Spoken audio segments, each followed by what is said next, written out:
आज हम शैवाल के लवक एवं प्रकाश संश्लेषी वर्णक के बारे में पढ़ेंगे। नीलहरित शैवालों के अतिरिक्त अन्य सभी वर्गों के शैवालों में संगठित लवक यानी प्लास्टिड पाए जाते हैं।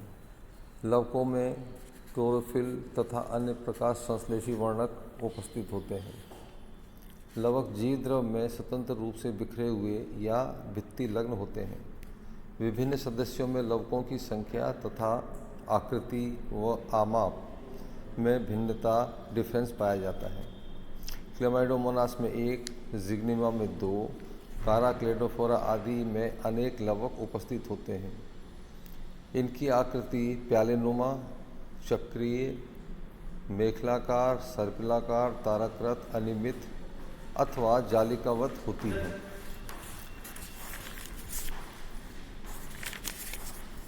शैवालों के लवकों को वर्णकों के आधार पर 2 प्रकारों में बांटा गया है। पहला क्लोरोप्लास्ट, दूसरा क्रोमेटोफोर। क्लोरोप्लास्ट इसमें क्लोरोफिल ए, क्लोरोफिल बी दोनों उपस्थित होते हैं, तो हम उनको क्या कहेंगे, हरित लवक या क्लोरोप्लास्ट। जबकि दूसरा क्रोमेटोफोर, इसमें क्लोरोफिल ए के अतिरिक्त chlorophyll C, chlorophyll D, chlorophyll E उपस्थित होता है। क्लोरोफिल बी इनमें अनुपस्थित होता है। क्लोरोफाई के सदस्यों में क्लोरोप्लास्ट, जबकि ज़ैंथोफाइसी, फियोफाइसी तथा रूडोफाइसी में क्रोमेटोफोर उपस्थित होते हैं। अब हम देखते हैं लवकों की परासंरचना, सूक्ष्म संरचना कैसी होती है। शैवालों में लवक की मूलभूत संरचना उच्च श्रेणी पादपों के समान ही होती है।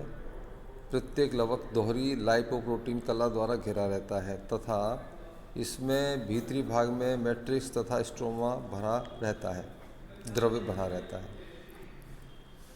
मैट्रिक्स में प्रकाश संश्लेषी पटलिकाएँ यानी फोटोसिंथेटिक लैमेली अंतः स्थापित होती हैं, जिनमें वर्णक उपस्थित होते हैं। शैवालों के लवक में सामान्यतः पाइरिनॉइड उपस्थित होते हैं, जिनका उच्च श्रेणी के पादपों में सर्वथा अभाव होता है। साइनोफाइसी वर्ग के सदस्यों में कलाबद्ध लवक अनुपस्थित होते हैं। इनमें वर्णक युक्त प्रकाश संश्लेषी पटलिकाएँ प्राय 2 या अधिक समानांतर कतारों में व्यवस्थित या विन्यासित होती हैं तथा अनियमित रूप से बिखरी रहती हैं।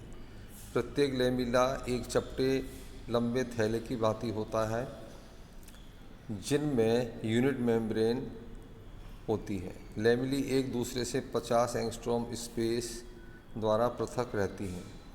इनमें ग्रेना सामान्य व्यवस्था नहीं पाई जाती है। दूसरा समूह है क्लोरोफाइसी। इस वर्ग के शैवालों में क्लोरोप्लास्ट अन्य वर्गों की तुलना में जटिल होते हैं। इनमें थाइलेकोइड्स 2 से 20 के समूह में व्यवस्थित होकर ग्रेना का निर्माण करते हैं। कभी कभी एक पट्टिका के थाइलेकोइड विस्तारित होकर दूसरे पट्टिका से संलग्न हो जाते हैं। स्ट्रोमा में राइबोसोम, ऑस्मोफिलिक ग्रेन्यूल्स तथा स्टार्च कण उपस्थित होते हैं। प्रत्येक क्लोरोप्लास्ट के भीतर प्राय एक पाइरिनॉइड स्थित होता है, जो चारों ओर से स्टार्च पट्टियों द्वारा बाउंडेड परिबद्ध रहता है। तीसरा क्राइसोफाइसी, बैसिलियोफाइसी तथा ज़ैंथोफाइसी में क्रोमेटोफोर अंतःप्रद्रवी जाल से बने अतिरिक्त आवरण द्वारा परिबद्ध रहता है।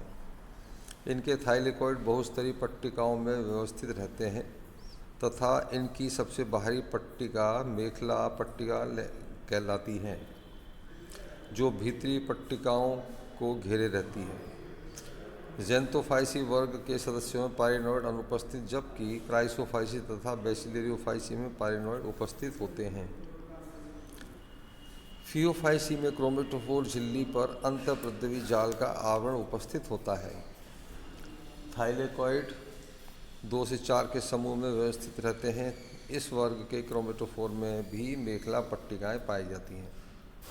क्रोमेटोफोर की सतह पर उभरा हुआ प्रोजेक्टेड पाइरिनॉइड पाया जाता है, जिसकी बाह्य सतह पर पाइरिनॉइड कॉश यानी पाइरिनॉइड सैक होता है। क्रोमेटोफोर में कणिकामय आधात्री में अनेक लिपिड ग्लोब्यूल भी थाइलेकोइड के साथ पाए जाते हैं। क्राइसोफाइटा के समान इनमें क्रोमेटोफोर में भी मेखला पट्टिका पाई जाती है।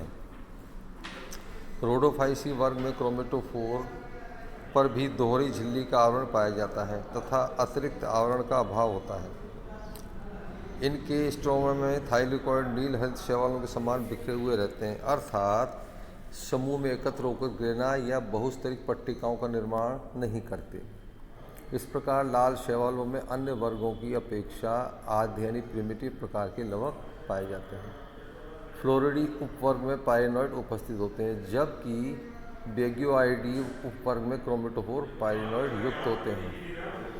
पाइरिनॉइड की संरचना क्लोरोफाइसी के पाइरिनॉइड से भिन्न होती है। Thank you.